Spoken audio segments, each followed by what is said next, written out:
Diplomado. Nuevo reglamento de contrataciones del Estado.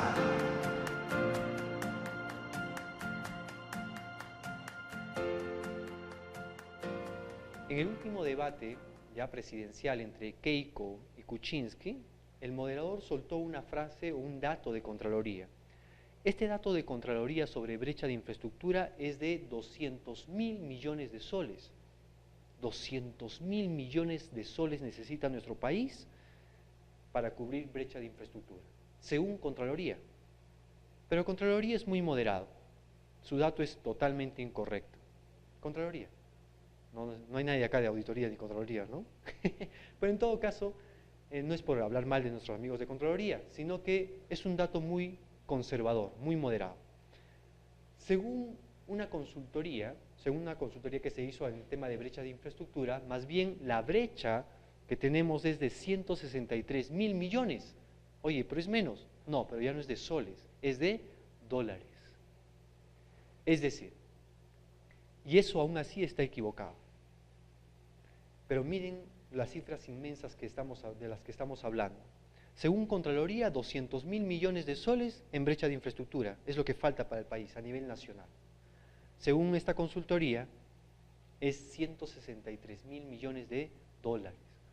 Estamos hablando casi 500.000 millones de soles en brecha de infraestructura. Todo lo que el país necesita para poder cubrir brechas. Lo que necesitamos para ser un país potente, fuerte, competitivo.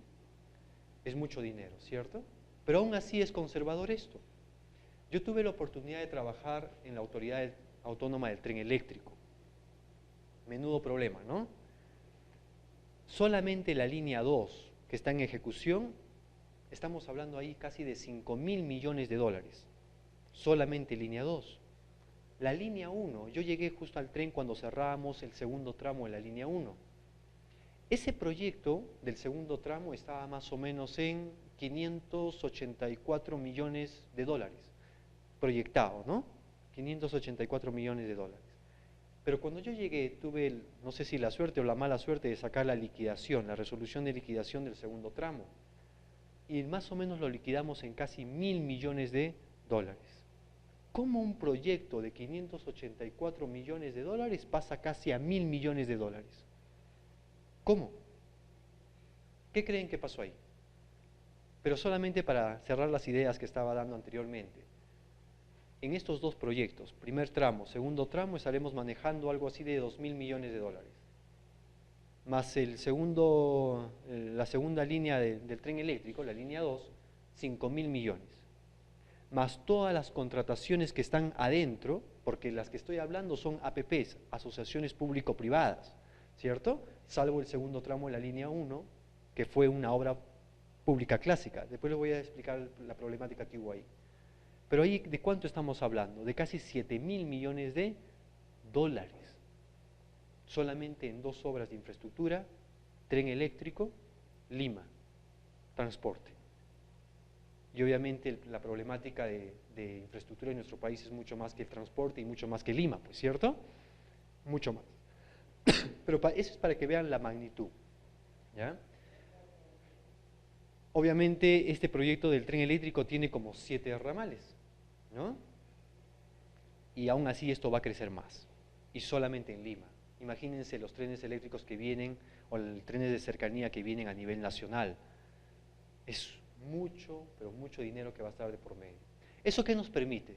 ¿Qué nos hace pensar?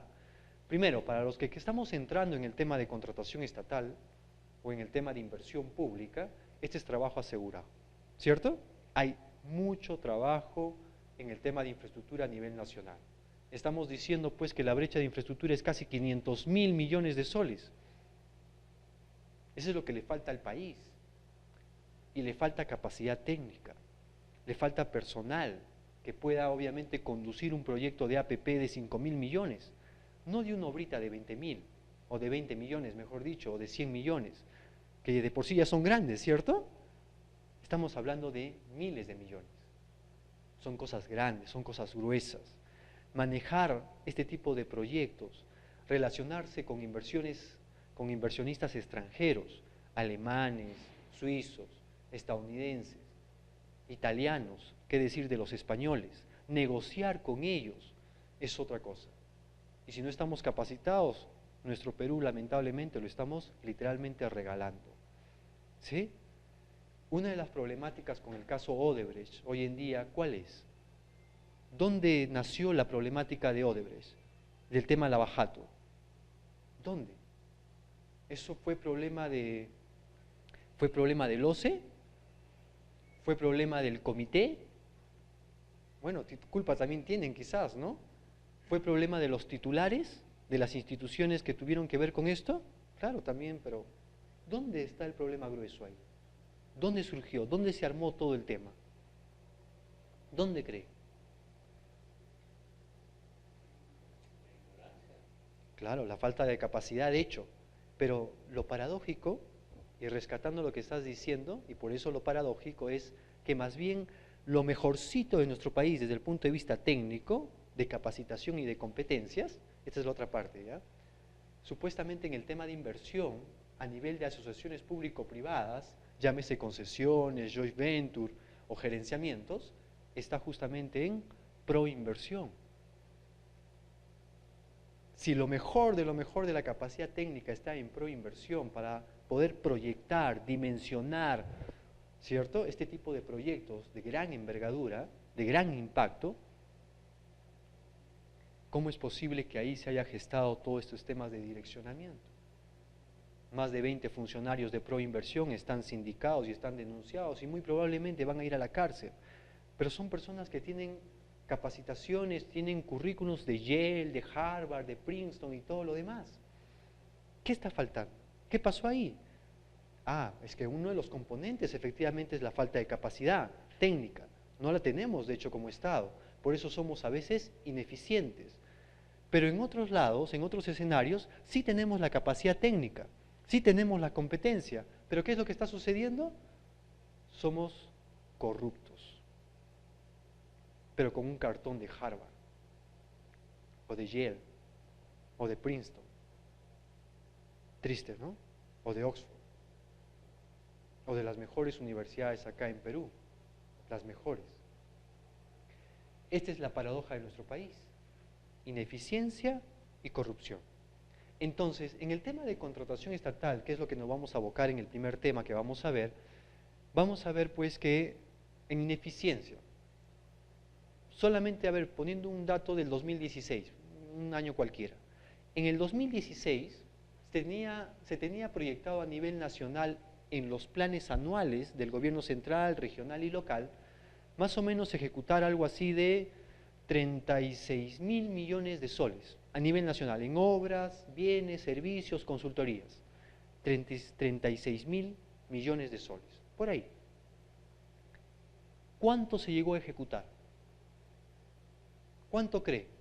Porque ese dato es de enero, para comenzar el año, ¿cierto? Ah, vamos a hacer esto, 36.000 millones en obras, consultorías, bienes y servicios, perfecto. Todo el Estado enfocado, planificado, todo bonito. Llega diciembre del 2016 y ¿cuánto creen que ejecutó el Estado?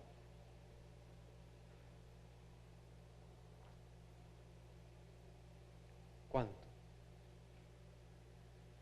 No más de 28.000 millones. ¿Qué quiere decir? Que el presupuesto que ya estaba asignado, que podía comprometerse, que podía pagarse, que podía dinamizar el quehacer de la economía, ¿cierto? Con la inversión pública por medio de los proveedores, y eso trasladarlo obviamente al personal que trabaja ahí, generando trabajo, generando riqueza, impactando en la sociedad, beneficiando al ciudadano de a pie y todo lo demás, no fue ejecutado en más de 8.000 millones de soles. En un año, ese es un ejemplo cualquiera solamente de contratación estatal en un año, 2016. 8.000 millones de soles a nivel nacional no han sido ejecutados. ¿Por qué? Porque no tenemos la capacidad, porque no sabemos gestionar, porque nos da miedo tomar decisiones. Y en verdad nos da miedo tomar decisiones a los funcionarios y servidores públicos. Si a mí me hablas, a mí, ¿no? Yo que algo de experiencia ya tengo en estos temas y he visto muchos temas grandes, cuando me hablas de una obra de 50 millones, no me asusta. Digo, ya, ¿no? 20. Pero si me hablas de 1.000 millones, ya, hay que cambiar la cara, hay que ponernos un poco más serio.